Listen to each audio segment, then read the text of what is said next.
The early morning quiet was shattered. A cacophony of shouting, pounding, and the chilling scrape of metal against wood ripped through the house. Marissa jolted awake, heart racing. Disoriented, she struggled to make sense of the nightmare unfolding around her. Her two young daughters, their eyes wide with terror, clung to her. This was Oklahoma City, their new home, a place that promised a fresh start. Instead, they were living a parent's worst fear. Marissa had barely rubbed the sleep from her eyes when the bedroom door burst open. Men in dark uniforms, faces obscured by balaclavas, stormed in, weapons drawn. "Get down! Get on the ground!" they barked, their voices amplified by the echoing hallway. Marissa, still clad in her nightgown, scrambled to shield her daughters, their small bodies trembling against her. Her mind raced, trying to process the chaos, but fear had paralyzed her thoughts. What was happening? Who were these men? Just 2 weeks ago, their Oklahoma City home had been filled with the promise of a new beginning. The air was thick with anticipation, every room echoing with laughter and the hopeful chatter of a family ready to start fresh. Leaving Maryland had been a difficult decision, but Marissa and her husband David yearned for a slower pace of life, a safer environment for their daughters. The goodbyes were tearful, the memories bittersweet, but the hope for a brighter future outweighed the sadness of leaving behind everything familiar. Oklahoma City, with its friendly people and affordable housing, seemed like the perfect place to put down roots. The city offered a sense of community they had longed for, and the promise of new adventures for their young family. They found a charming little house on a quiet street, its backyard perfect for the swing set David had promised their girls. The neighborhood felt safe, the neighbors waved hello, and the future seemed bright. The moving truck had barely pulled away when the girls, 8-year-old Sophia and 6-year-old Lily, began transforming the backyard into their own magical kingdom.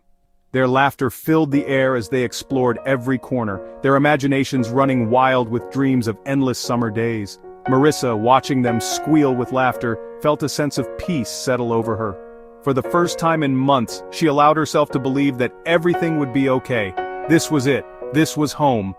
David, still in Maryland tying up loose ends with their old life, called every night, his voice brimming with excitement. He counted down the days, promising new adventures and family traditions. 2 more weeks, he'd say, and we'll be a real Oklahoma family. 2 weeks. It had only been 2 weeks. And now, their sanctuary had been violated, their dreams shattered by the deafening intrusion of strangers. In an instant, the sense of safety they had worked so hard to build was gone, replaced by fear and uncertainty.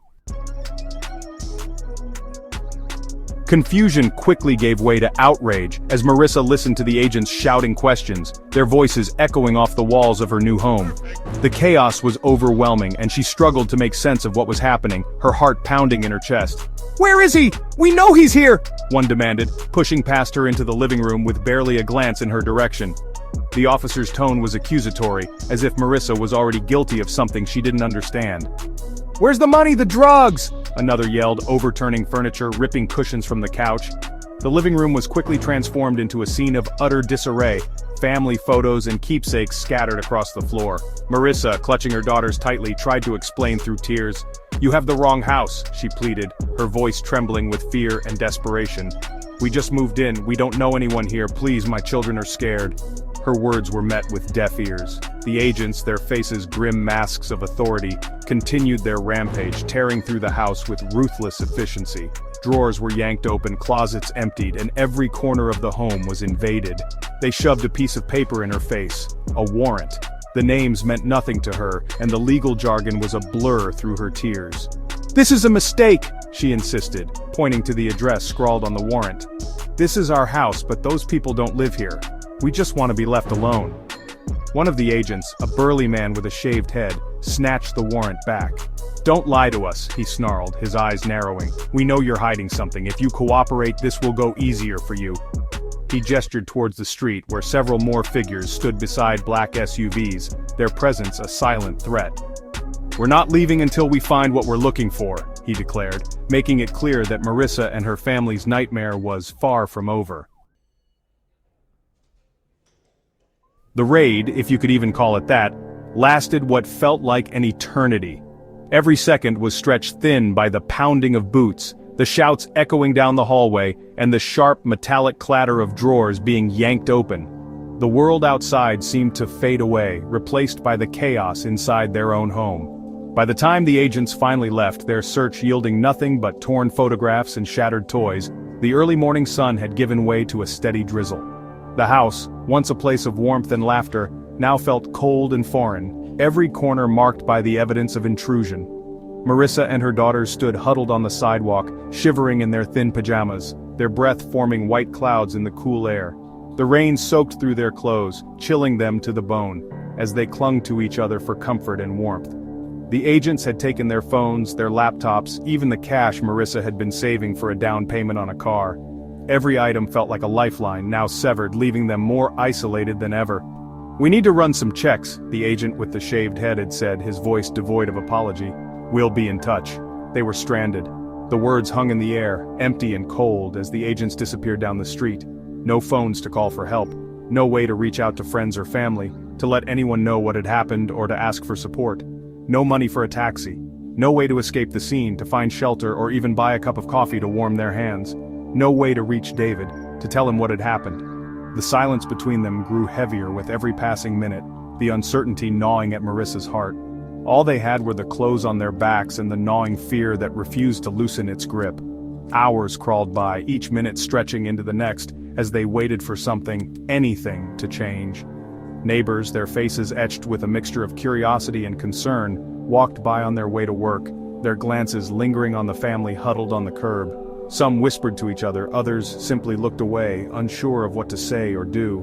Marissa, her throat raw from holding back tears, tried to explain, but the words wouldn't come. The shame and confusion tangled together, making it impossible to speak. How do you explain the unexplainable? How do you find the language for something that makes no sense, even to yourself? How do you articulate the feeling of being violated, terrorized in your own home, by the very people sworn to protect you? In that moment, Marissa realized that the aftermath was only just beginning, and the path forward would be long, uncertain, and marked by questions that might never have answers. The days that followed were honestly a blur of confusion and fear. Sophia and Lily, who were once so bubbly and full of life, now clung to Marissa, their laughter replaced by a silence that, just spoke volumes. They absolutely refused to sleep alone, their small bodies trembling at every creak of the floorboards, every gust of wind that rattled the windows. The house, which used to be their sanctuary, now felt like a prison, a constant reminder of the terror they had endured. Marissa tried to be strong for her daughters, but the emotional toll of the raid was really taking its toll. The constant fear, the sleepless nights, the unanswered questions, it was just, all too much. She found herself breaking down at the slightest provocation, her body racked with sobs that seemed to have no end.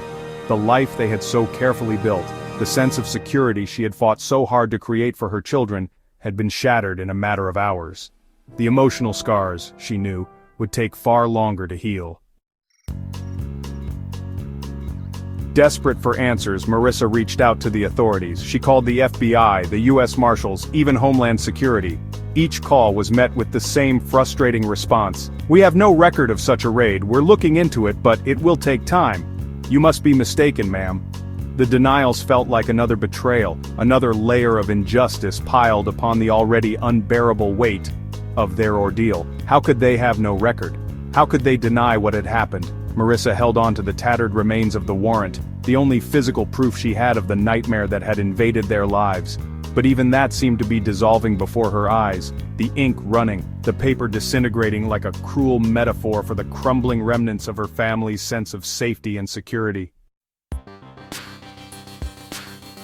This isn't just a story about one family's nightmare, it's a stark reminder of the human cost of government overreach, of the erosion of trust that occurs when those sworn to protect us become the very source of our fear. It's a call to action for all of us who believe in justice, accountability, and the fundamental right to live free from fear in our own homes. We cannot allow these incidents to be swept under the rug, dismissed as isolated incidents or bureaucratic errors. We must demand transparency from our government, accountability from those who abuse their power, and a commitment to ensuring that such egregious violations of civil liberties never happen again. Marissa and her daughters are not statistics. They are real people whose lives have been irrevocably altered by a system that failed them. Their story is a stark reminder of the urgent need for reform, for policies that prioritize compassion over aggression, for a system of law enforcement that values the rights of all citizens, regardless of their background or immigration status. The fight for justice is not theirs alone. It's a fight for all of us who believe in a just and equitable society, a society where every family can sleep soundly in their beds, knowing that their home is their sanctuary, not a potential target. We must raise our voices, demand better, and hold those in power accountable for creating a system that protects the innocent, instead of terrorizing them. This is not the America we strive to be. Let's work together to create a future where stories like Marissa's are relegated to the history books, a stark reminder of a time when fear and injustice cast a long shadow over the land, a shadow we have collectively vowed to banish forever. If you want to see more videos like this, remember to subscribe, comment, and share. Let's grow this channel together. See you in the next video.